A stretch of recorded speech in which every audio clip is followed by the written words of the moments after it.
है कि वो कितने आगे जाते हैं, लेकिन जो बज़ाहिर नजर आ रहा है महमूद अचकज़ई साहब और शैला अफरीदी साहब के दरमियान अलीमा खानम ने एक खामोश इत्तेहाद करा दिया। आपको याद होगा कि अलीमा खानम ने शैला अफरीदी से तो इस मंगल को भी मुलाकात की थी, वो दोनों बैठे भी रहे थे, साइड पे भी कुछ बातचीत करते रहे थे। अचकज़ई साहब जाकर अलीमा खानम से भी मिले थे। अलीमा खानम एक अरसे से पीटीआई को कह रही हैं कि जब तक आप एक प्लेटफॉर्म पे इकट्ठे होकर और जदोजहद नहीं करेंगे, इमरान खान रिहा नहीं होगा।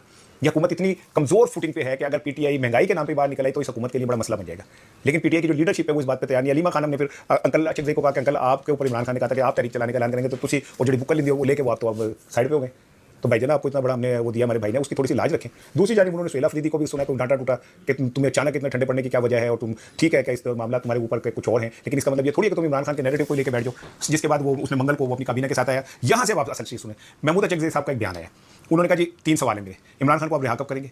नंबर 2, इमरान खान को उसकी सेहत के मुताबिक इलाज की सहूलत कब देंगे? आज शफा मुंतकिल करते हैं या नहीं करते? नंबर 3, इमरान खान से मुलाकातें खोलते हैं या नहीं खोलते? उन्होंने कहा जी मेरे 3 सवाल हैं, अगर आपने इन 3 सवालों के जवाब में नहीं ना की तो पीर से कौमी असम्बली का इजलास नहीं हुआ, हम होने नहीं देंगे। और ये इनकी सबसे बड़ी एक वो भी 28वीं तरमीम पेश होने जा रही है। अब 28वीं तरमीम पे अगर पीटीआई के लोग बाइकाट कर दें और वहाँ पे असम्बली की कार्रवाई ना होने दें तो सोचे कि क्या बनेगा। अचकज़ई साहब ने ऐलान कर दिया। दूसरी जानिब उसने शैला अफरीदी ने भी कह दिया कि भाईजान मंगल को मैं पूरी ताकत से आऊँगा। मुझे ऐसा लगता है कि इस मंगल को कहीं तसादुम ना हो जाए, क्योंकि शैला अफरीदी आए, उनके साथ केपी पुलिस हो या वो लोग वहाँ पे पंजाब की पुलिस ने रोके, आपस में उनका कोलिजन हो, जो एक बदतरीन बात होगी, जो मैं कहता हूँ कि नहीं होनी चाहिए। ये पंजाब हुकूमत को